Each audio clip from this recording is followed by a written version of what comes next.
আসছি পরের খবরে। আরজিকর কাণ্ডে মূল অভিযুক্ত সঞ্জয় রায়ের ফাঁসির আবেদন করে রাজ্য যে মামলা করেছিল সেই মামলা গ্রহণই করল না হাইকোর্ট, অর্থাৎ আবারও ধাক্কা খেল রাজ্য। এই মামলা করার অধিকার রয়েছে একমাত্র তদন্তকারী সংস্থা অর্থাৎ সিবিআই এর। নির্দেশে জানালো বিচারপতি দেবাংশু বসাকের ডিভিশন বেঞ্চ।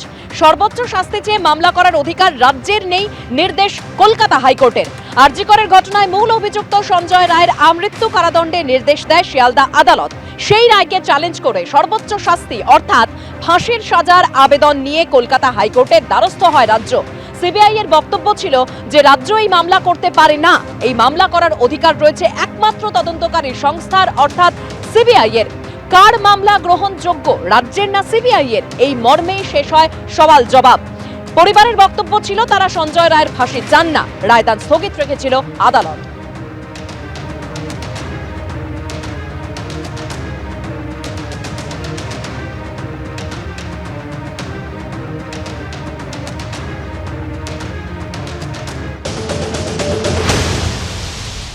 বিচারকরা যে সিদ্ধান্ত নেবেন সেটা সঠিক বলেই মনে করতে হবে এবং সেটা রাজ্যের পক্ষে যায়নি। রাজ্যের পক্ষে যাওয়ার কথাও ছিল না। রাজ্য সরকার তো প্রথম দিনই বলেছি রাজ্য সরকারের এখতিয়ারেই পড়ে না যে মামলার মধ্যে ঢুকুক, সেটাই হয়েছে। এখতিয়ারের বাইরে গিয়ে কাজ করতে গেলে যা হয় কোর্টে তাই হয়েছে। রাজ্য সরকারের পুলিশ প্রশাসন যেভাবে তৎপর হয়েছিল তথ্য প্রমাণ লোপাটের জন্য, এইটুকু তৎপর যদি হতো তার কারা করেছে এই ঘটনাটা সেটা করার জন্য, তাহলে হয়তো আমাদের এতদিন বিচার পাওয়ার জন্য অপেক্ষা করতে হতো না। কারণ এটা একটা প্রাতিষ্ঠানিক খুন, এটা একটা ঘরের মধ্যে খুন হয়েছে, এটা বার করতে এতদিন লাগার কথা না, তথ্য প্রমাণ যদি লোপাট না হতো। অর্থাৎ আদালত স্পষ্টভাবে জানিয়ে দিয়েছে যে সঞ্জয় রায়ের ফাঁসি চেয়ে যে মামলা করা হয়েছে রাজ্যের তরফে তা রাজ্যের এখতিয়ারই নয়। এ নিয়ে শ্রমিক ভট্টাচার্য এবং কুণাল ঘোষ কি বলছেন পরপর রাখো। দেখুন, পশ্চিমবঙ্গ সরকার তো চাইবেই ফাঁসি হোক, কারণ তারা তো প্রথম থেকে সমস্ত প্রমাণ লোপ করে দিয়েছে। যদি কিছুদিন আর এই ছেলেটা বেঁচে থাকে তাহলে তার মধ্যে থেকে কোনো প্রমাণ উঠে আসতে পারে কিনা, সেই জন্য আতঙ্কেরা ফাঁসি চাইছে।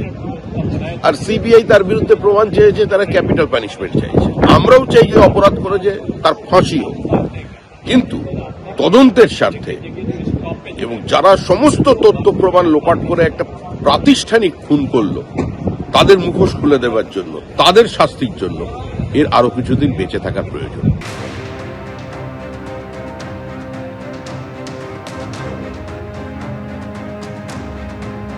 9 ফেব্রুয়ারি আরজিকর মেডিকেলে নিহত চিকিৎসকের জন্মদিন। অভয়ার জন্মদিন পালন হবে ওই দিন আরজিকর মেডিকেলে। ইতিমধ্যেই আমন্ত্রণ জানানো হয়েছে স্বাস্থ্য সচিব, বিধাননগর পুলিশ কমিশনারেটের পুলিশ কমিশনার এবং সিবিআই আধিকারিকদের। আমন্ত্রণ জানানো হয়েছে চিকিৎসক এবং নাগরিক সমাজের তরফ থেকে এবং আমন্ত্রণ স্বাস্থ্য ভবনে গিয়ে স্বাস্থ্য সচিবকে যোগদানের জন্য আমন্ত্রণ জানানো হয়েছে। বিধাননগর কমিশনারেটে গিয়ে পুলিশ কমিশনারকে আমন্ত্রণ চিকিৎসক ও নাগরিক সমাজের প্রতিনিধিদের। সিজিও কমপ্লেক্সে সিবিআই দপ্তরে গিয়ে সিবিআই আধিকারিকদের আমন্ত্রণ জানানো হয়েছে। রবিবার আরজিকর মেডিকেলে অভয়ার জন্মদিন পালনের অনুষ্ঠানে আসতে আমন্ত্রণ জানানো হয়েছে।